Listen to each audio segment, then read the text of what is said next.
Bom, já estamos gravando então. Então, eu vou compartilhar aqui com vocês a nossa aula de hoje.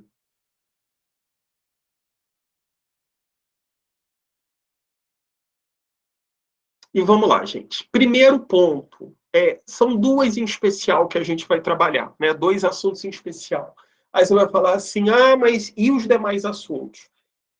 Eu acho que a gente tocou bastante nesses assuntos ao longo das aulas. E quem não conseguiu acompanhar todas as aulas, mas pelo menos viu o vídeo dessas aulas, eu acho que vai ter uma boa noção dos assuntos principais dessa prova, né? Chamo atenção principalmente para a questão da gestão democrática, né? Para a questão das tendências pedagógicas, para a questão da Base Nacional Comum Curricular. LDB eu não preciso nem falar, né? E hoje a gente vai continuar aqui falando de mais dois assuntos, que foram, inclusive, assuntos que vocês sinalizaram. Então, primeiro, eu trouxe uma questão aqui falando sobre uma definição de currículo, das várias definições de currículo, para a gente poder pensar aqui sobre isso. Então, olha como é essa questão. A palavra currículo tem sido também utilizada para indicar efeitos alcançados na escola que não estão explicitados nos planos e nas propostas, não sendo sempre, por isso, claramente percebidos pela comunidade escolar. Eles envolvem predominantemente atitudes e valores transmitidos subliminarmente pelas relações sociais e pelas rotinas do cotidiano escolar. Nesse caso aí, a gente está falando de que tipo de currículo? A Adriana aí já sinalizou, né? A gente está falando do currículo oculto. O currículo oculto ele tem essa característica de estar subliminarmente nas relações do cotidiano da sala de aula, né?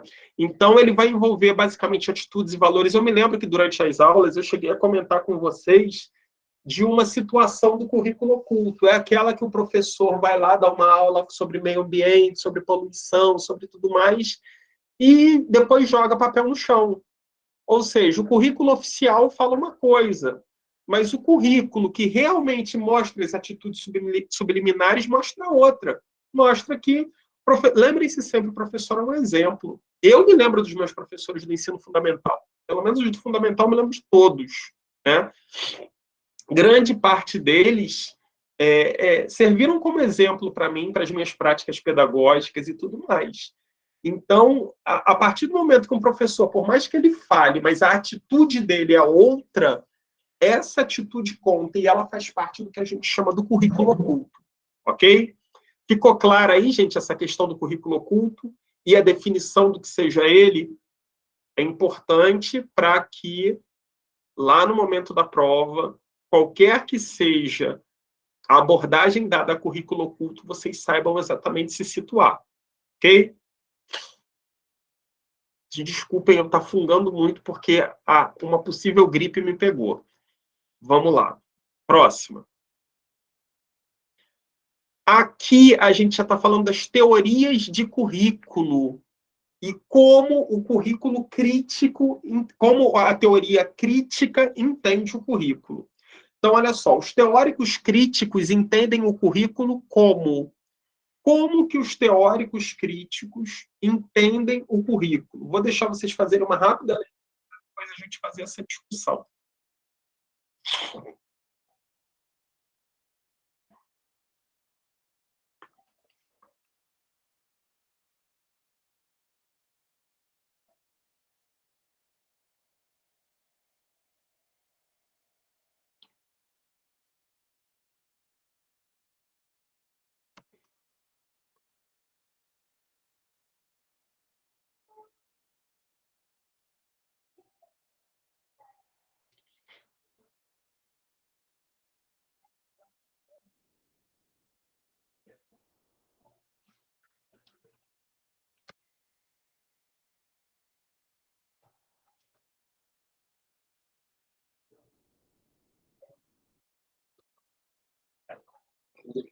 Eu marcaria a letra A, hein? Letra A. E aí, gente, mais alguém? Eu também colocaria a letra A. Eu também. Perfeito, perfeito. Experiências escolares que se desdobram em torno do conhecimento em meio a relações sociais e contribuem para a construção das identidades dos estudantes. Isso daí seria uma definição de como os teóricos críticos entendem o currículo. Se a gente observar as outras opções, né, organização do ensino por meio de uma grade de conteúdos, no qual se define, isso é uma concepção tradicional, né? Planos pedagógicos elaborados pelos professores em concordância com determinado tradicional. Conjunto de objetivos a serem alcançados no final do ano por meio de conteúdos. Tradicional. Projeto político-pedagógico elaborado pelas escolas com a colaboração de professores. Isso daí já não diz nenhuma teoria. Ela pode ser defendida por todos, até porque o projeto político-pedagógico não perpassa por uma teoria, mas perpassa por uma questão legal, né? Então, a opção correta que a gente deveria marcar aí seria a letra A. Né? Só lembrando, e assim, eu trouxe outras questões falando de teorias tradicionais, crítica e pós-crítica de currículo. Eu vou deixar passar as questões e depois eu faço um comentário sobre isso, porque tem mais coisa aqui. Vamos para a próxima. Camila, pode falar? Professor, essa questão foi do curso do ano passado? Ah, eu não sei te dizer. Eu não sei. É porque eu lembrei dela porque eu tinha feito uma questão muito parecida. Eu disse, não é ela, né? E eu tinha errado. Calma aí. É um daqueles exemplos que quando a gente erra, a gente não esquece. Não, essa daqui foi da Defensoria Pública de São Paulo. Achei aqui agora nos meus anotados. Eu fiz uma muito parecida com ela e eu errei. Porque, olha só, essa questão que a gente acabou de ver é uma questão da Fundação Carlos Chagas. Aí você vai falar assim, poxa, eu fiz uma muito parecida. Aí, com certeza, você vai ver várias. Ah, quer dizer que a Fundação Carlos Chagas repete as questões? Não. Mas a forma como eles fazem a abordagem é muito parecida, porque é a mesma banca que produz. Né? Então, provavelmente, por isso que eu sempre falei lá desde o início para vocês, façam bastante questões. Façam questões abundantemente. Porque isso vai servir com o que aconteceu com você agora, Camila. Poxa, eu já vi um negócio parecido com esse. Né? Justamente por isso. Ok? Bora lá. Bom, vamos lá para a próxima. A próxima fala sobre uma tendência pedagógica tecnicista, né? E como o currículo é visto numa tendência pedagógica tecnicista. Diz assim, ó. Numa concepção de educação tecnicista, o currículo escolar é visto como um... Vamos lá. Qual seria a opção?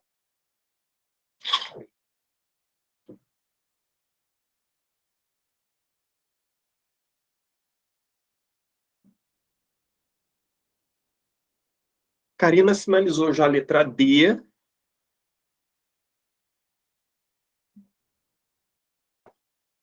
Todos concordam? Eu também iria na D. Letra D. Por eliminação, na verdade. Mais alguém? Todo mundo na D? Alguém discorda?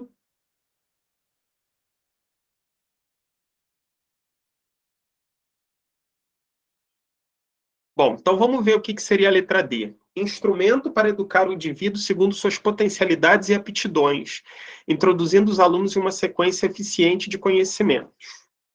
Vamos pensar o que é a tendência tecnicista. Vocês lembram o que é a tendência tecnicista? O que ela defende? Vamos tentar relembrar. É visto como método de ensino, como depositário, né? Isso. Que o aluno é visto como depositário. A gente só tem que lembrar porque, assim, se a gente se restringir somente a isso, ela fica muito parecida com a tendência tradicional. Mas entre a tendência tradicional e a tecnicista existem diferenças. Qual é a diferença principal entre a tendência tecnicista e a tendência tradicional? O foco é na produtividade, né, do trabalho. Mercado de trabalho. Exatamente. O que a tendência tecnicista ela quer, ela vai instrumentalizar o indivíduo. Né? É essa instrumentalização. Ou seja, a palavra-chave aí que dá a resposta para a gente na letra D é o instrumento. Né? Claro que a gente tem que ver o resto, a gente não pode ver só a palavra e achar que é a resposta. Mas observem algumas palavras-chave na letra D. Instrumento para educar o indivíduo, introduzindo os alunos em uma sequência eficiente de conhecimentos. Uma das características básicas do tecnicismo é a sequência. Se lá no tradicional o centro é o professor, no tecnicismo o centro é o processo, né? Então, o que acontece? O professor ele fica lá como figura de aplicação dos manuais. Então, essa concepção tecnicista ela vai diferir da concepção tradicional justamente por isso. Enquanto no tradicional o professor define tudo, no tecnicismo ele não define tudo, já está definido. Existe uma sequência lógica. O professor é aplicador de manuais, né? Do modo de fazer que já está pronto. Então, a letra D está correta, mas eu chamo muita atenção de vocês para a letra C. Olha o que diz a letra C. Arranjo centrado em disciplinas, conteúdos e áreas de estudo. Quando você lê assim, você fala, caramba, a letra C, porque realmente é o que acontece no tecnicismo, né? É um arranjo centrado em disciplinas, conteúdos, áreas voltados ao desenvolvimento da inteligência, é sim a função do tecnicismo, desenvolver a inteligência, só que aí vem o porém, que é a capacidade reflexiva do aluno. O tecnicismo não tem essa concepção de desenvolver capacidade reflexiva, né? No tecnicismo, a exemplo da pedagogia tradicional, o aluno é um ser passivo, ele só recebe o conhecimento, né? Então, por isso, a letra C está errada. Então, a gente tem ali, como opção correta, ser marcada a letra D, instrumento para educar o indivíduo segundo suas potencialidades e aptidões, introduzindo os alunos em uma sequência eficiente de conhecimentos. Ok? Ficou claro aí? Deixa eu fazer uma pergunta para vocês. Existe alguma relação... quando eu digo que existe alguma relação, eu digo assim, é a mesma coisa, difere em alguma coisa. O tecnicismo do ensino técnico?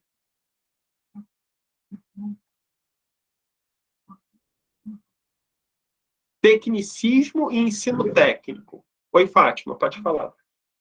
Eu acredito que o tecnicismo é uma ideologia educacional, né? Então, assim, tinha como objetivo educar as pessoas apenas para o mercado de trabalho. Eu estou correto ou não? E nesse contexto que você está falando, eu vou te responder te fazendo outra pergunta. Nesse contexto que você está falando, o ensino técnico, ele é desenvolvido numa concepção tecnicista ou tem como ele ser desenvolvido em outras concepções? Eu acho que ele tem como ser desenvolvido em outras concepções. Perfeito, é isso aí mesmo, né? Isso daí que a Fátima falou está correto.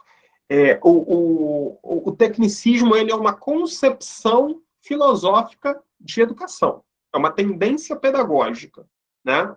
Que tem essa visão de educação, de currículo, de escola, de ensino, de tudo mais. O ensino técnico é outra situação. O ensino técnico é um ensino que tem, sim, como concepção a formação de mão de obra, não apenas de mão de obra, né, de qualificação para o trabalho, é bem diferente, qualificação para o trabalho e mão de obra para o mercado de trabalho. O ensino técnico ele tem essa concepção de qualificação para o trabalho, só que ele não necessariamente ele precisa ser tecnicista. Nunca confundam os nomes, porque o radical é parecido, né? Tecnicismo e ensino técnico, mas são concepções totalmente diferentes.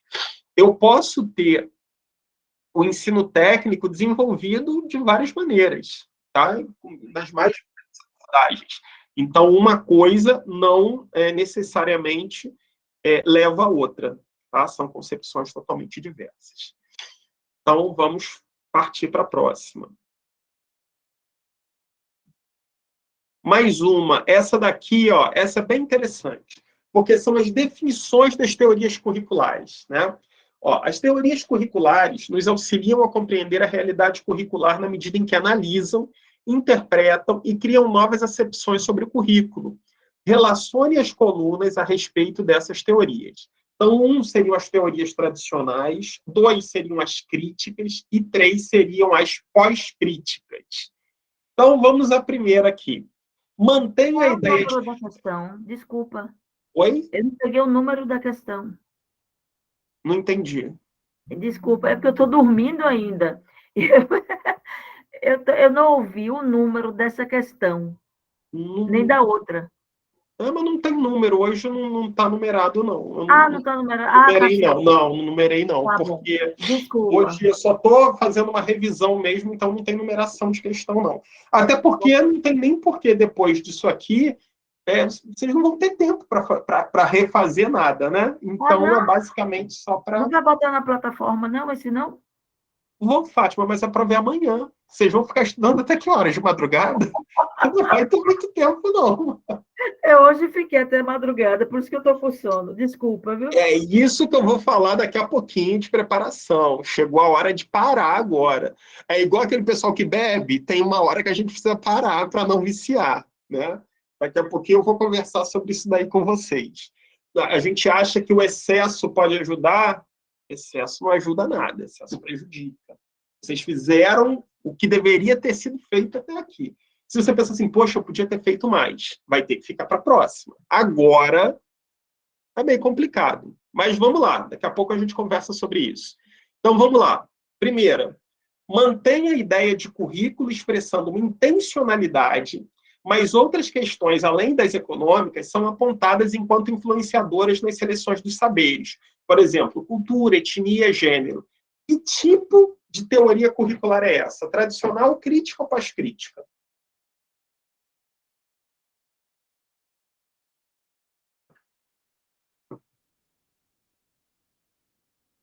Mantém a ideia de currículo expressando uma intencionalidade, mas outras questões, além das econômicas, são apontadas enquanto influenciadoras na seleção do saber. Por exemplo, cultura, etnia, gênero. Que tipo de... A Adriana sinalizou como crítica. Concordam? Essa eu não me lembro, não, pro professor. Ou então vendeu a hora, hein? Porque isso é importante. Saber a definição das teorias é importante. Oi, Mayush. Além de ser sincera, esse conteúdo aí dessas teorias, para mim, é o que mais eu tenho dificuldade. Não sei os outros, mas o que mais me pega é isso aí. Olha, que eu já peguei, já revisei. Eu trouxe essa questão porque ela é uma questão que consegue resumir bem o que seria o conteúdo de cada uma. Fernando e Karina sinalizaram que é a pós-crítica, e realmente isso é a concepção pós-crítica. Deixa eu só fazer uma observação para vocês. A gente já achou a primeira, deixa eu colocar as outras e depois eu faço um resumo. Né? Segunda, priorizam a organização e estrutura de um currículo e suas questões técnicas a partir de uma neutralidade científica. A única concepção... Tradicional. Exatamente. A concepção teórica de currículo que vê a educação como algo neutro do ponto de vista científico é a tradicional. Né? Então, falou em neutralidade científica, em abordagem muito técnica, é tradicional. Né? E, por último, identificam que a construção curricular impressa uma intencionalidade política, social e ideológica, com forte influência das questões econômicas expressando poder na seleção dos saberes. Crítica. Então, vamos lá agora. Tradicional, crítica e pós-crítica. Quais são as características que vão diferenciar cada uma delas? Teoria tradicional, ela entende a educação como algo totalmente técnico, né? Como algo totalmente isento. Ela entende que pode ser isenta. Né? A gente sabe lá por Paulo Freire, inclusive, que não existe isenção da educação, não existe neutralidade na educação. Né? Qualquer opção que a gente faça é uma opção política. Né? Na teoria, nas concepções teóricas tradicionais do currículo, a ênfase muito grande é no método, né? Porque se entende que essa questão técnica passa uma questão totalmente isenta. Então, quais seriam as ênfases nas teorias tradicionais? É a aprendizagem, a avaliação, é a organização, é o planejamento, são os objetivos, é didática, é avaliação. Percebam, é tudo uma dimensão técnica, exclusivamente técnica. Né? Não existe um diálogo sobre outras situações além do técnico. porque se prega uma neutralidade científica. Isso são as concepções tradicionais. Nas concepções críticas, se entende o currículo como uma disputa de poder, né? Classes sociais, o capitalismo, as relações sociais de produção, né? Entra a questão do currículo oculto, a educação como uma forma de resistência, as diversas ideologias, né? A reprodução social, a reprodução do currículo, reproduzindo a sociedade. Isso são as concepções críticas, são uma herança muito grande, principalmente das concepções marxistas, né? Que veem essa questão, a educação, como o debate da sociedade, né? Um debate de classes e tudo mais. E aí a gente tem as concepções pós-críticas. Essas concepções pós-críticas, elas continuam vendo, sim, o currículo como algo expressando a intencionalidade, a sociedade, tudo, mas elas vêm por um prisma mais amplo, né? Elas vêm por questões que estão muito em voga hoje, né? Gênero, raça, sexualidade, etnia, multiculturalismo, o saber no contraponto ao poder, a identidade, a questão das múltiplas identidades, por isso que a gente fala do multiculturalismo, né? As diferenças, as narrativas, os discursos. Então, essas questões são questões pós-críticas.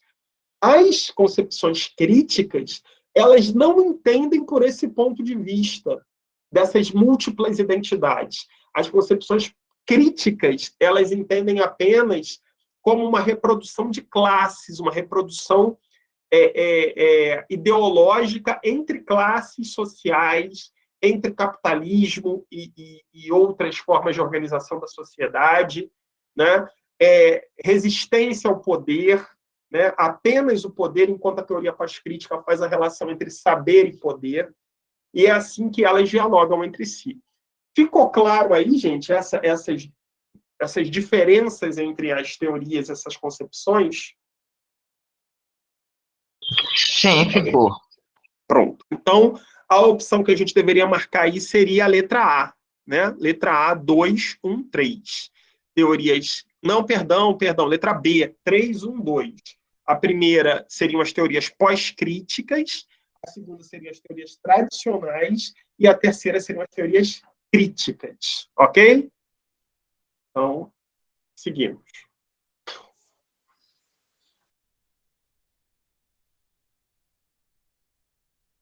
Olha aqui, isso daqui é legal, porque a gente vai falar de Tomás Tadeu da Silva, né, que é um dos grandes mestres do currículo no Brasil. E esse livro, quem ainda não leu, aproveita que vai passar aí a prova, já compra, serve como lição de casa. Documentos de Identidade, uma introdução às teorias do currículo. É um dos livros base para quem quer entender a teoria de currículo. Tá? No livro Documentos de Identidade, uma introdução às teorias do currículo, Tomás Tadeu da Silva afirma que, a partir das teorizações críticas de base marxista, a questão da desigualdade, tomada como fenômeno vinculado à injustiça, se estabeleceu nesse campo de discussão. A preocupação em compreender, na perspectiva de transformar os contextos através dos quais a escola atuava de forma discriminatória em relação às classes trabalhadoras, mobilizou a produção de autores das denominadas teorias críticas, como Bourdieu, Passeron, Michel Apple, Paulo Freire, por exemplo, e de correntes de pensamento como a nova sociologia da educação. Com as teorias críticas, aprendemos que o currículo como essa questão aí, ela é bem, ilustra bem o que a gente conversou agora há pouco, né? Como a teoria crítica vê o currículo? Como um espaço de poder, né? De disputa de poder, de disputa entre classes, de disputa, a mesma disputa que eles veem na sociedade, eles veem ilustrada no currículo. Porque se existe uma briga na sociedade, uma luta entre classes na sociedade, essa luta é refletida também no currículo, porque o currículo é um espaço de poder, né? Quer ver um exemplo disso? Uma das concepções, os exemplos da concepção crítica de como ela entende? Uma coisa que a gente tem conversado muito nas aulas, né, é do nosso currículo ser totalmente eurocêntrico, né? ele é eurocentrado. A gente estuda as guerras da Europa, a unificação da Alemanha, a unificação da Itália, a gente estuda tudo isso. E a gente não tem aquela questão voltada para as nossas, para as questões da América Latina, África, Ásia. É um currículo muito eurocentrado. Mas por que isso? Porque o currículo é um espaço de poder. Quem domina o poder, domina o currículo. Né? Se nós tivéssemos sido colonizados por asiáticos, você pode ter certeza que a gente estaria estudando a unificação da Tailândia, Gengis Khan. Por quê? Porque nós teríamos um currículo centrado naquele que domina. Né? Então, o currículo é um espaço de poder e aquela questão muito clássica, né? A história é contada pelos vencedores. Né? Os que colonizaram acabam contando da sua forma a história. E aí, uma das questões que a gente resolveu em aulas anteriores, que era da Catherine Walsh, da pedagogia decolonial, tenta justamente quebrar isso, né? Que a gente possa olhar o outro lado da história. Então, bem importante também. Ok? Seguimos.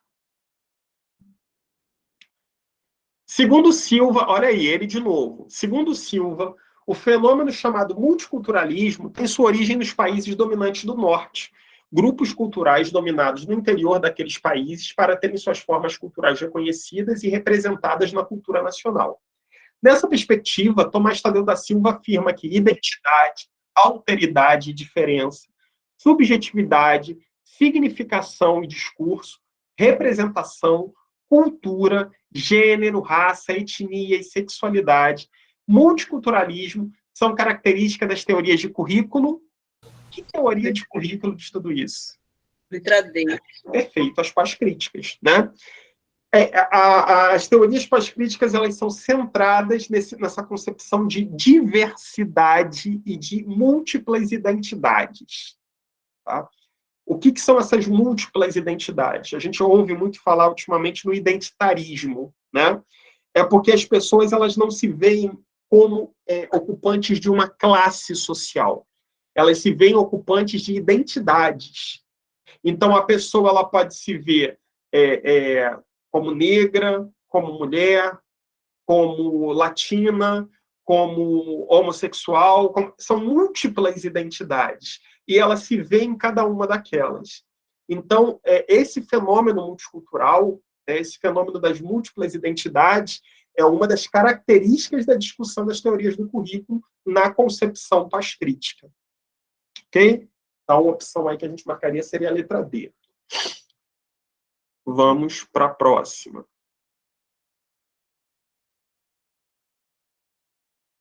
Olha o currículo oculto aí de novo. O currículo oculto é constituído por todos aqueles aspectos do ambiente escolar que, sem fazer parte do currículo oficial explícito, contribuem de forma implícita para aprendizagens sociais relevantes. Para a perspectiva crítica, o que se aprende no currículo oculto são fundamentalmente... Deixar vocês lerem aí para tentarem encontrar.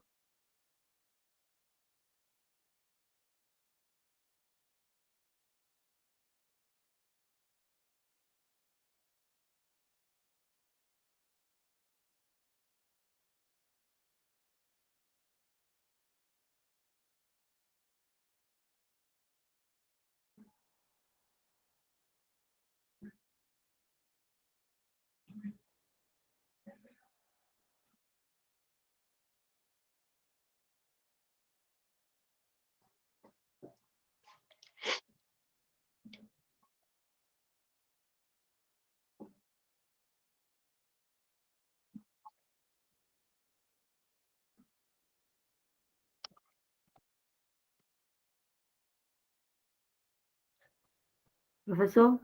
Sim. Eu acho que é a letra B. Letra? B, de bola. E por que você acha que é a letra B? Porque, veja bem, as outras são inconcebíveis, as outras alternativas. Quer dizer, na minha visão, né? No meu viés. Eu achei inconcebíveis. Eu eliminei, entendeu? E achei que a B é a mais adequada. A gente vai por eliminação.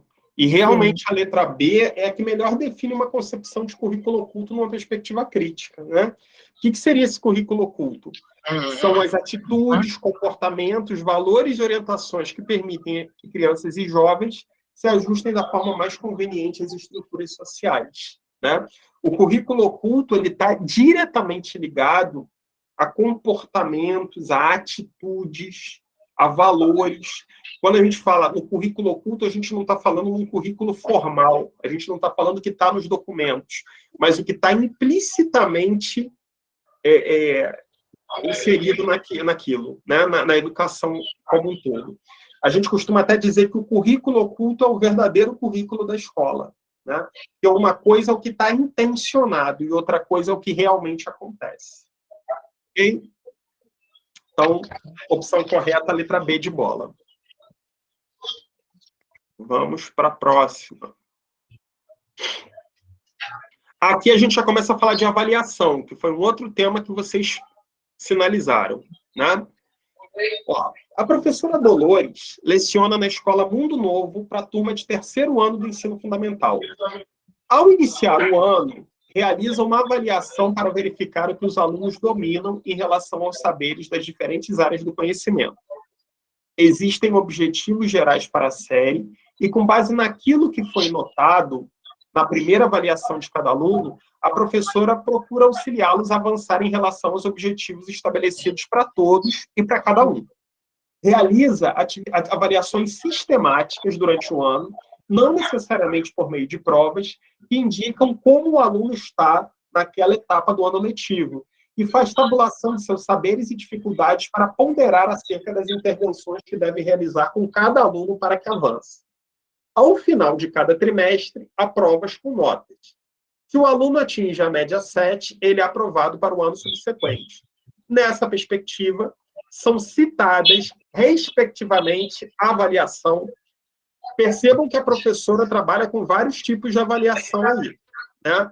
O que a gente quer saber é quais são os tipos de avaliação que, respectivamente, aparecem na prática da professora Dolores. O que vocês sinalizariam?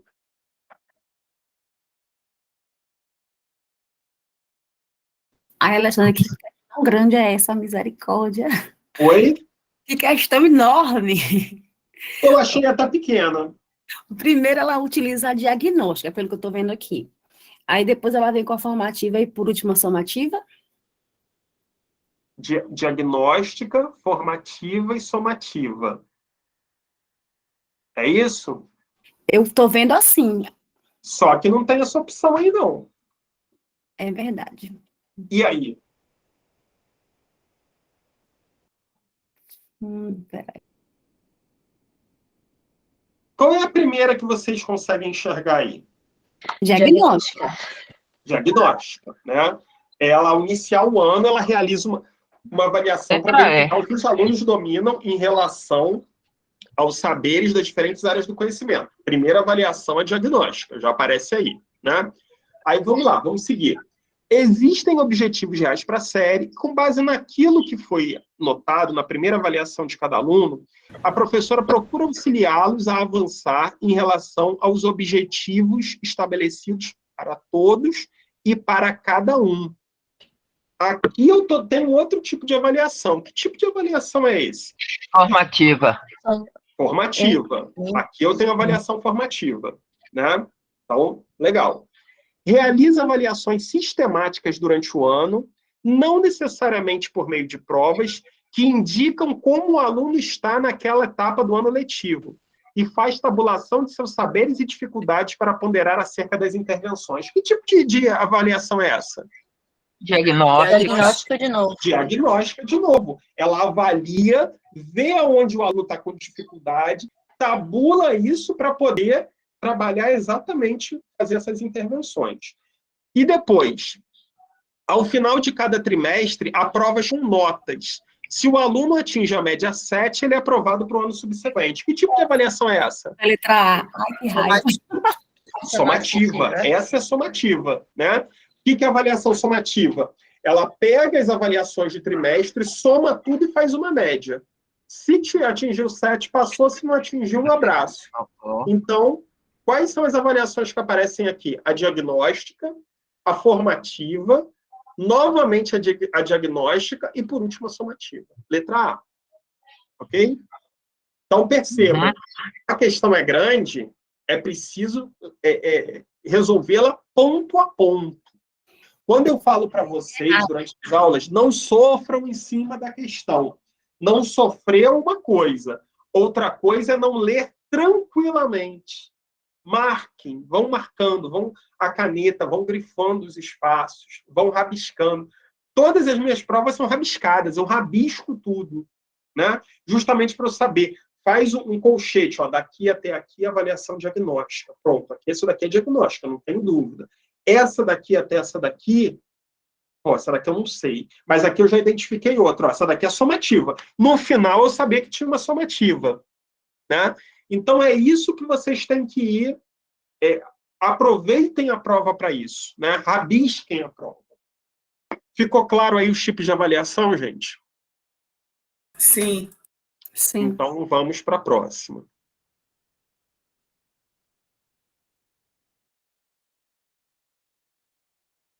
O professor Caleb, ao final do ano letivo, resolveu fazer uma avaliação de sua turma, visando estabelecer um panorama geral de seus alunos e a descobrir seu nível cognitivo.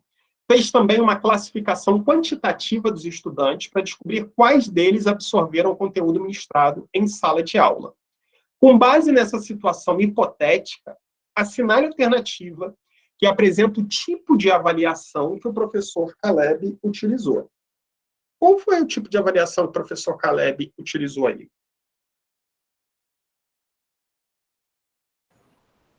Diagnóstico. Diagnóstica, concordam? Também colocaria essa. Todo mundo concorda? Peraí, professor, peraí, rapidinho, porque eu tô na dúvida, porque Fez tem uma a gente fez assim, classificação fez também a classificação quantitativa, para eu saber quais deles absorveram o conteúdo. Então, A diagnóstica não pensar. seria qualitativa? Mas quantitativa aí não foi questão de nota, foi questão de quantos alunos absorveram o conteúdo, né? É verdade. Tá pensando nos alunos, é verdade. Então, para mim, é letra B, diagnóstica. A avaliação diagnóstica é aquela que a gente usa para fazer um diagnóstico e, com base nesse diagnóstico, a gente tomar atitudes em relação a isso. Percebam que o professor fez essa avaliação ao final do ano letivo. Então, o que ele queria com essa avaliação era descobrir o nível cognitivo e fazer uma classificação dos estudantes, para saber se eles absorveram ou não o conteúdo ministrado, né? A avaliação não tinha como princípio ser utilizada para fazer uma intervenção qualquer que seja. Para que ela fosse diagnóstica, ela teria que ter essa dos avaliação diagnóstica, ela é utilizada para isso. Eu quero avaliar o nível dos meus alunos para que, com base nessa avaliação, eu possa desenvolver uma proposta ou possa intervir. É o exemplo que a gente viu na professora aqui da questão passada. Ela faz a avaliação para, com base naquela avaliação, ela intervir no processo educativo. Essa é a diagnóstica. Não parece o caso do professor Caleb, que resolveu isso ao final do ano letivo. E ele faz uma classificação quantitativa dos alunos. Essa classificação quantitativa não quer dizer em relação ao número de estudantes, não. Classificação quantitativa é aquela em que você vai colocar uma numeração para cada um deles. O aluno A ficou com 70%, o aluno B com 80%, o aluno C com 65%. Então, isso é uma classificação quantitativa, tá? Então, com base nessa situação, qual foi o tipo de avaliação que o professor utilizou? Somativa. Somativa. Foi uma avaliação somativa aí, né? Letra E seria a opção correta. É muito importante que essa questão aqui venha a calhar justamente para que a gente veja a diferença de uma avaliação diagnóstica. A diagnose, ela não tem o objetivo só de verificar. Todas as avaliações têm um objetivo, vai verificar. Tem um objetivo de verificar. Todas. A avaliação quer verificar alguma coisa. A questão é o que se faz com essa verificação. Se você usa verificação, se você usa verificação para classificar, você tem aí uma avaliação sumativa. Se você usa essa verificação para intervir pedagogicamente, aí você tem uma avaliação diagnóstica. Né? Então, cuidado, vejam sempre qual é o que é feito com o resultado dessa avaliação. Né? Porque a avaliação em si, ela não é apenas um instrumento de verificação. Ela é o processo. Né? Ela é o processo, ela não é apenas o instrumento. Ok? Ficou claro aí, gente? Alexandre, dá para você repetir na parte que você falou de somativa? Não entendi. Dá para você repetir na parte que você falou do diagnóstico em relação à somativa? Qual parte específica? Porque eu falei tanta coisa, agora eu nem lembro. Eu estou tentando acompanhar também. Estou me perdendo. Você falou, ó, que lá no diagnóstico para eu intervir pedagogicamente. Seria... sim. Na concepção de diagnóstica, de avaliação diagnóstica, a avaliação é feita, mas o resultado dessa avaliação, ela tem o objetivo de intervir pedagogicamente. Por exemplo, fiz uma avaliação e vi que metade dos meus alunos erraram uma questão lá relativa à divisão. Poxa, então o que eu tenho que fazer? Eu vou replanejar a minha atividade, eu vou replanejar o meu planejamento, vou refazer o meu planejamento para poder dar uma ênfase maior para divisão, porque eu vi que tem um problema aí. Isso é uma avaliação diagnóstica. Agora, vamos supor que eu faço uma avaliação, né? Aí verifico essa mesma coisa. 50% dos meus alunos estão com dificuldade de divisão. Legal. Vou fazer uma lista de classificação e vou entregar para a diretora. Resolvi meu problema.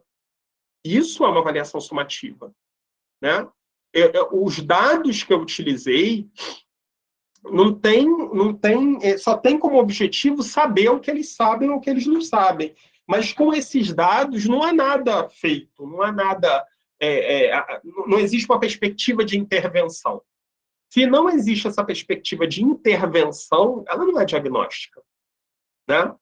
Então, a perspectiva de intervenção é fundamental para eu considerar uma avaliação diagnóstica. Ficou claro aí, Maílde? Sim, agora sim, obrigada. Perfeito. Então, seguimos.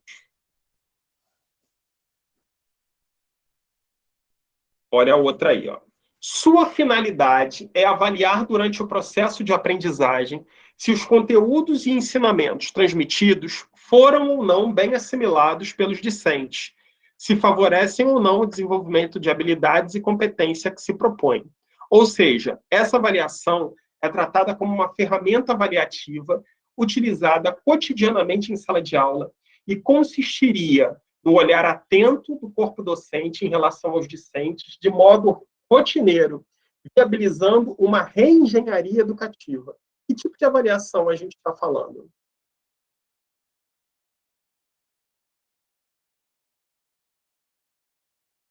Essa avaliação é tratada como uma ferramenta avaliativa utilizada cotidianamente em sala de aula e consistiria no olhar atento do docente em relação aos discentes de modo rotineiro.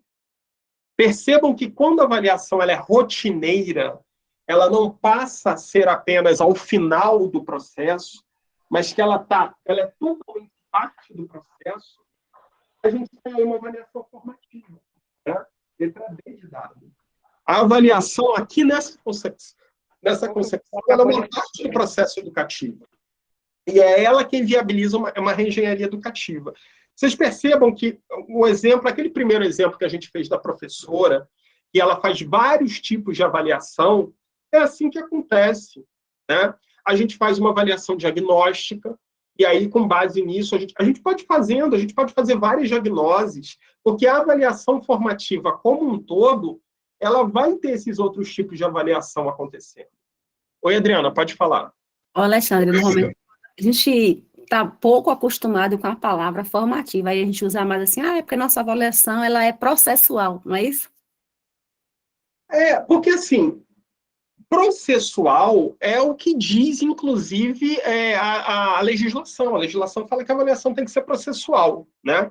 Mas o nome, o tipo de avaliação, se a gente for falar assim, quais são os tipos de avaliação principais que a gente tem na avaliação da aprendizagem escolar? A gente vai falar somativa, diagnóstica, formativa. Processual é uma característica da avaliação formativa, né? Porque ela acontece a todo momento. E isso, inclusive, é sinalizado na legislação, que a avaliação deve ser processual, né? Agora, o tipo de avaliação que é processual é a avaliação formativa. Eu acho que é mais uma questão de nomenclatura, né? A avaliação formativa, ela é processual. Ficou claro aí? Sim. Perfeito. Professor, poderia repetir a resposta dessa? Porque eu fui atender uma pessoa e não ouvi. Resposta à letra D de dado, formativa. Pronto, obrigada. Ok? Bom, então vamos para a próxima. Acho que é a última que eu trago aqui. A avaliação... essa molezinha. Essa daí, se cair, ninguém erra. É herança do ensino tradicional, em que a metodologia de ensino é centrada na reprodução de uma técnica-conteúdo e na aquisição de habilidades, de modo que a ênfase no fazer ditado pelo professor e não no conhecimento construído pelos estudantes. Com isso, não há processo de reconstrução do saber, mas sim a preocupação com avançar no conteúdo previsto nas unidades do livro. E aí?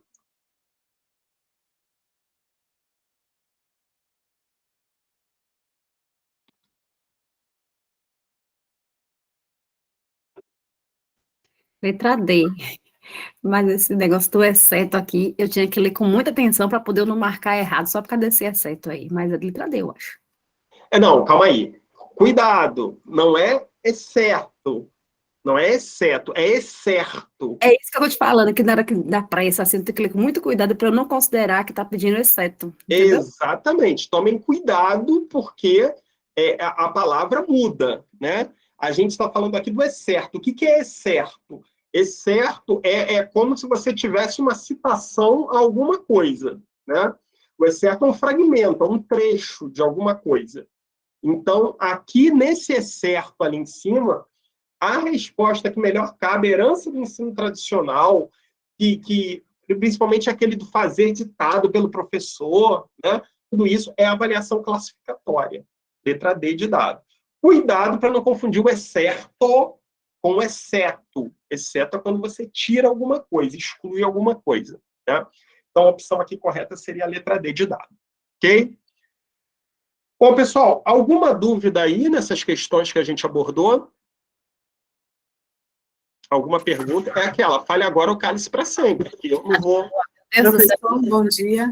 Bom Na dia. verdade, eu não gostaria, eu não tenho dúvida, não. Eu quero pedir, né, ver a possibilidade do senhor colocar o material de ontem da aula para a gente, disponibilizar para a gente, pode ser? De ontem já está lá no Já? Classroom, já está lá. Tá bom, obrigada. Tá bom? Mais alguém? Só quero te agradecer, Alexandre. Obrigada pela paciência. Imagina, estamos juntos ainda. Não acabou ainda, estamos na torcida agora. As fotinhas Agora, que aprovado. deixa eu dar algumas dicas. É aquela hora das dicas, né? Algumas eu já falei muitas vezes, mas dica nunca é demais. Então vamos uma por uma. Gente, cheguem com tempo, tá? A prova, se eu não me engano, começa o quê? 9 horas, não é isso? Acho que é 9, né? Começa 9? Então, a Camila já é exagerada, já quer chegar a 7, mas tudo bem, é melhor chegar a 7 do que chegar a 10, né? Então, assim, cheguem com tempo. Eu acho que por causa disso, quando eu era menor, né? Quando eu era ainda adolescente, quando eu ia fazer prova, minha mãe me obrigava a chegar 3 horas antes e ficar lá esperado sentando. Mas eu nunca perdi uma prova na minha vida. Porque, assim, é melhor você chegar um pouquinho antes, ficar lá sentado e tudo, do que você ficar naquela tensão, né, desesperada para você chegar. Então, assim, se programa. Lembrem-se que, apesar de ser domingo, como é prova, existe muito engarrafamento, né? Então, vocês não podem levar em consideração, dali eu levo meia hora. Cuidado com isso, tá bom? deem preferência, se for um local que tenha metrô, né, aqui em Salvador, como eu sei que tem muita gente que vai fazer ali na Unifax, vai de metrô, vocês não vão ter problema com engarrafamento, né? Quem não tem, se calcule direitinho em relação aos horários, para vocês não perderem a hora, né? Lembrando sempre algumas questões, né? Caneta. Levem caneta de reserva, né? Não vai só com uma, leva 2, 3, 4, leva à vontade. Não esqueçam de conferir o documento de você. A Camila já é exagerada mesmo. Chega a 7, leva 8 canetas, mas é bom ser exagerado. Levem, não esqueçam do documento de vocês. Não esqueçam que não pode ser xerox, tem que ser o documento original. Documento original com foto. Então, ou o RG, ou a carteira de trabalho. Já aconteceu de aluno meu perder prova, porque foi fazer prova com CPF. Ah, mas no CPF tem uma ideia, mas não tem foto, né? Então, assim, leve um documento original com foto, carteira de trabalho, passaporte, RG, não precisa levar tudo. Se está com RG, está tranquilo, né? Outra coisa, alimentem-se. Alimentem-se. Sei que, às vezes, é o meu caso, eu não consigo tomar café pela manhã, então, geralmente, eu vou sem comer quase nada. Mas quem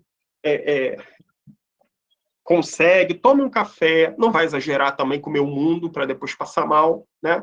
Tome um café e leve uma garrafinha de água, lembrando que a garrafa precisa ser transparente, não pode levar aquela garrafa da Mini, nem da Hello Kitty, tem que ser uma garrafa transparente de água, né? Garrafinha de água mineral mesmo, enche. Outro dia eu vi uma pessoa com uma garrafa de 2 litros. Eu falei, caramba, essa daí vai ao banheiro bastante. Mas sim, pode levar, não tem problema nenhum. Leva sua garrafinha de água lá, né, para você se hidratar ao longo da prova. É uma prova que pode demorar bastante tempo. E uma dica que eu sempre dou, leva um chocolate. Chocolate é bom para dar energia. Quando a gente usa muito o cérebro, consome muita energia. Então, o chocolate é bom para dar energia, para você se sentir combustível para o cérebro, que vai ser muito trabalhado ali ao longo daquelas horas. Eu já comprei o meu chocolate. Oi? Eu já comprei o meu chocolate. Isso aí. Compre, leve direitinho, para poder lá o cérebro não precisar de combustível, não ter falta de combustível. Terceiro, controlem o tempo de prova. Já disse isso várias vezes. Não sofra em cima da questão. Já falo do próximo item. Leia toda a prova antes de começar. Ler toda a prova não é ler questão por questão, não. Você passa o olho na prova, né? Você vai vendo. Viu a prova, já viu tudo. 5 minutos você consegue ver tudo. Então, depois disso, vem respondendo as que você sabe. Aquelas que você tem certeza. Aquelas que você estudou pra caramba, aquelas de LDB, que eu martelei na cabeça de vocês. Certeza que vocês não vão errar LDB. Já vem colocando lá, pá, resolve. Depois dessas, você vem naquelas que você sabe, mas precisa ler um pouquinho mais, né? Se tiver aquela questão muito longa, que você não estou conseguindo entender isso, deixa para depois. Não perca tempo, né? Já vê a questão da sua prova, já vê a questão discursiva, dá uma olhada. Você tem domínio na questão? Já começa a rascunhar, já coloca em tópicos. Porque a questão discursiva, a gente vai escrevendo tópicos, né? Você não precisa começar a escrever. Você não deve começar a escrever a questão discursiva. Você primeiro tem que colocar os tópicos. Quais são os tópicos aqui que eu preciso desenvolver? Isso serve como uma orientação para você resolver sua questão discursiva. Porque quando você começa a escrever, você vai, tem que falar disso, disso e disso. Então, você consegue estruturar melhor a sua questão discursiva. E lembrando sempre, ao final da prova, se eu não me engano, são 4 horas, né? Eu acho que são 4 horas. Ao final da prova, você vai precisar entregar o cartão resposta marcado e a folha de respostas com as opções. São 5 horas. 5 horas, gente. Dá para vocês fazerem 3 provas dessa. É só saber controlar o tempo. Né? Lembrando que, ao final, vocês têm que entregar o cartão resposta marcado e a folha de resposta da discursiva passada limpo. Então, na melhor das hipóteses, deixa 1 hora para fazer isso, né? Controlem sempre o tempo, quanto tempo já tem. Geralmente vocês não podem ir de relógio, mas tem lá no quadro fica o quanto tempo está passando. O fiscal vai marcando, né? Então, deixem a última hora, se for o caso, para vocês poderem fazer essa marcação. Tá? Claro que eu acredito que vocês não vão levar 5 horas para isso, obviamente. Creio que aí, em 2 horas, vocês conseguem terminar essa prova. Né? Quem quiser, geralmente, para trazer a prova, você precisa esperar um pouquinho mais. Então, se vocês quiserem trazer, mas aí façam com tranquilidade. E essa última questão, essa última dica aqui que eu deixo para vocês, é uma dica assim, bem... não digo nem tradicional, mas é uma dica mais psicológica, digamos assim. Evite marcar e desmarcar a mesma questão. Geralmente, quando isso acontece, a gente tinha marcado errado e desmarca para colocar errado. Ou melhor, a gente tinha marcado a certa e quando a gente desmarca, a gente coloca a errada. Né? Geralmente acontece isso. Antes de você fazer a marcação, né, antes de você marcar com a opção, leia bem. Né? Vou dar uma dica de como eu faço. Quando eu vou lendo as questões, as opções, eu já risco a que eu sei que não é. Eu risco a que eu sei que não é. Então, eu risco mesmo a caneta. Risco assim, essa daqui eu sei que não é. Aí, essa B aqui, essa daqui pode ser que seja. Então, calma aí. Letra C, não, essa C aqui de jeito nenhum. Já está errado, porque falou aqui, isso daqui eu sei que não pode. Letra D, a letra D pode ser que seja. Letra E não é. Então, eu já estou em dúvida só em 2. O que eu faço? Leio novamente. Consigo identificar onde que está errada? Se eu não consigo, deixo quieto, vou para a próxima. Eu não perco tempo nisso. Depois eu volto para ela. Tá? Então, essa situação faz com que você consiga otimizar o tempo da sua prova, que você não perca tempo, e faz também com que você consiga ver sua prova caminhando. Você vê a prova sendo resolvida. Você não fica preso numa questão. Porque é isso que dá o desespero. Você vê o tempo passar, o tempo passa, e você não sai ali daquela questão. Ok? Pessoal, alguma pergunta? O professor, assim, eu só queria saber de uma coisa, não é nem nada sobre a aula. No Shopping Paralela tem uma faculdade chamada Anhanguera? Ai, não sei, de dentro do shopping? Porque eu recebi, assim, o endereço. Faculdade Anhanguera, Shopping Paralela, né? E está dizendo, Avenida Luiz Viana Filho, né? O número, bloco, loja 3, Paralela. Então tem. Não sabia. Tem, colega. É a Unime, que agora é a Anhanguera. Dentro do shopping? Dentro do shopping, lá no terceiro piso, terceiro ou segundo piso, não lembro bem, lá no final. Você pode ir, diz que sobe uma escadinha e lá está a faculdade. Tá bom. Eu fiquei na dúvida, eu digo, dentro do shopping? Eu já estive naquele shopping, nunca vi. Tá certo, obrigado. Alexandre, essa aula de agora você vai colocar no... Vai descer? Porque eu entrei um pouquinho atrasada, queria pegar o começo. A gente vai fazer um mutirão aqui, vai esperar só o curso aí, já estou com um negócio na cabeça. Eu só vou esperar o Meet, né, baixar direitinho, e aí a gente já vai tentar jogar no link para vocês. Eu vou botar lá no Classroom, mas também vou mandar o link no grupo para ficar mais fácil para vocês. Quem quiser ver, não precisa ficar entrando lá no Classroom. Tá bom?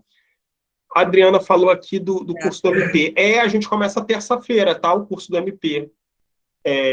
O MP que, inclusive, chamou mais 6 pedagogos agora, nessa semana. Foi o curso, bem concurso. A validade do concurso termina amanhã, do MP, e por isso que já tem banca contratada para o próximo concurso. Né? Por isso a gente já vai começar nossos estudos. É aquilo que eu falei para vocês, a gente não espera edital sair, a gente começa antes. Qual é a banca, professor? A banca é a Consulplan. Ainda está em inscrição? A Consulplan. Oi? Oi, Fátima. Está aberta a inscrição? Não entendi nada, Fátima. Fala de novo. Para o MP, ainda está aberta a inscrição? Não saiu nem o edital ainda. Ah, tá. Tudo bem. A gente vai começar o curso antes do edital, igual a gente fez com a SEC na turma de março, né? Eu me lembro que Valmira estava na turma de março. Tinha mais alguém da turma de março aqui? Tem mais gente daquela turma. Maíldes, né? Infelizmente, eu cheguei depois no curso da SEC. Perdi Altania, muito conteúdo. Sim, sim. Depois eu vou mandar direitinho para vocês a informação do curso do MP, jogo lá no grupo. Quem quiser, já tem o grupo, inclusive já tem gente lá no grupo do MP, né? Depois eu jogo lá, e quem quiser, terça-feira a gente já começa, e aí o curso do MP tem língua portuguesa, a gente vai ser uma surra de língua portuguesa, né? Porque eu vejo com muita preocupação algumas questões aí de língua portuguesa, e a gente vai dar uma surra de língua portuguesa em legislação do MP, que são algumas coisas, são básicas, para quando sair o edital, a gente só surfar na onda, tá bom? Depois eu passo para vocês lá no grupo. O valor é taxa única também, R$120. A gente vai preparar para nível médio e para superior pedagogo, tá? Porque no MP a gente só tem licenciatura pedagogo e letras, que é o concurso que sai, né? Os outros são estatística, engenharia. Então, geralmente é letras e pedagogo. Então, esse curso que a gente vai fazer, ele é para o ensino médio, para a ATA, e também para quem vai fazer nível superior. Só que a gente só vai trabalhar a parte específica de pedagogo quando sair o edital, né? Até porque, depois dessa que vocês tiveram aí 3 meses de concurso para o Estado, vocês já estão com 60%, 70% do conteúdo trabalhado, tá bom? Mas, inclusive, minha sugestão, façam os dois. Eu fiz os dois, né? Quando eu passei no MP, eu fiz os dois. Dá para fazer, porque geralmente é uma prova de manhã e uma prova à tarde. E é aquela que se garante já, né? Então, é ideal, é legal fazer os dois. Então é isso, gente. Oi, Fátima. Fábio. Como o senhor conhece muito da lei, eu queria saber uma coisa assim, que é interessante para mim, que é o seguinte: eu sou licenciada e sou pós-graduada, mas só que agora é que eu estou fazendo pedagogia, ou seja, estou nos finais, né? Estou finalizando ainda. Se eu passasse num concurso para pedagogo, havia condição de esperar eu concluir? Você ia ter que pedir final de fila. Ah, certo. Você ia ter que ter final de fila. Né? Uhum. Mas esse tempo, esse prazo é um prazo longo ou é um prazo muito curto? Depende de como a fila anda, né? Depende de como a fila anda. Se por um acaso pode acontecer da fila ser grande e você demorar aí 2 anos para ser chamada de novo. Como pode ser que a fila seja pequena e daqui a 6 meses te chamem. Como pode ser que nem te chamem mais, porque foi no final da fila e não tem mais como ser chamado. Entendi. Eu estava preocupada com isso. Agora, outra coisa, eu vou fugir um pouquinho do curso. O senhor que trabalha no Ministério Público, conhece a promotora Sheila Costa? Conheço. Poxa, ela está com um processo nosso, porque é nossa comunidade, né? E eu estou o tempo todo atrás de várias pessoas, amigos meus, que têm influência para falar com ela, por causa do Hospital Salvador, que é onde eu moro, que está uma devastação e nós morrendo de medo, porque já estão roubando carros, assim, tirando coisas de carro das pessoas de lá. E, assim, ela disse que ainda vai levar 1 mês para se pronunciar. Eu não sei mais o que eu faço, já falei com um amigo meu, ele disse que foi lá, falou com ela e tal, mas ela manteve 1 mês ainda, entende? Estava um horror, assim, uma coisa desastrosa. Desculpa o pessoal aí, né, eu falar com isso agora. É porque eu preciso muito de pessoas que possam chegar próximo dela para... mas assim, eu conheço, mas não tenho essa liberdade de chegar perto da promotora para falar assim, a senhora tem que resolver. Não tem. Infelizmente, não tem como. Sim. Eu acho que a única questão que vocês podem fazer realmente é chegar, pedir uma audiência com ela, como parece que já foi feito, para ela resolver. Agora, sim, se ela já deu um prazo, acho bem difícil dela... Né? Não, ela ainda, nós não pedimos ainda audiência com ela, nós só entregamos o abaixo-assinado.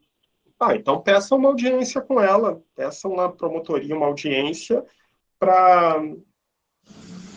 para passar para ela. É lícito isso. A promotora, ela atende, marcando audiência, ela consegue atender vocês. Não precisamos de advogado para pedir a audiência. Não, audiência qualquer pessoa pode pedir. Sim. Muito obrigada. Desculpa aí entrar nesse assunto. Nada, imagina. Bom, gente, mais alguma pergunta? Não, né? Então, assim, ó, dica. Claro que vocês vão ler alguma coisa, né? Vão ainda ver um vídeo e tudo mais. Mas não fiquem até muito tarde, né? Procurem dormir bem, durmam cedo, porque a prova ela é cedo, né? Tentem ter uma boa noite de sono, se alimentem bem, evitem ir comer muita acarajé, muito churrasco, muita rabada, comida muito pesada, para vocês não terem problemas intestinais amanhã, né?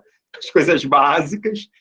E espero que vocês façam uma excelente prova. Não vou, assim, às vezes a gente não deseja boa sorte, mas é uma questão de sorte. Prova de concurso é uma questão de sorte, porque às vezes cai uma questão justamente que você não tinha estudado e ela cai. Então é uma questão de sorte também. Mas assim, tenham consciência de que vocês estão muito bem preparados para fazer a prova, tá bom? Não fiquem com medo, não. E lembrem-se sempre, quando vocês virem aquela multidão lá na prova, metade está passeando ali, metade nem sabe, se pergunta assim, qual é a matéria da prova? Não sei. Então, fiquem tranquilos, não tenham medo de multidão. Até porque a quantidade de candidatos nessa prova não está grande, hein? Ela não está grande, não. Não está grande, é uma quantidade bem razoável, por sinal. Então, façam a prova com tranquilidade, tá bom? E aí depois depois vocês me contam lá no grupo como é que foi. Se vocês conseguirem a prova, vocês podem jogar lá no grupo que a gente faz algumas discussões depois, tá bom? Qualquer coisa, ainda estou por aqui, estou pelo grupo, é só chamar e a gente vai se falando, tá bom, gente? Vamos encerrando aqui, então. Dia. Boa prova para todos vocês. Mais tarde está lá no grupo. Obrigada. Obrigada, professor. Obrigada, professor. Até segunda. Até segunda.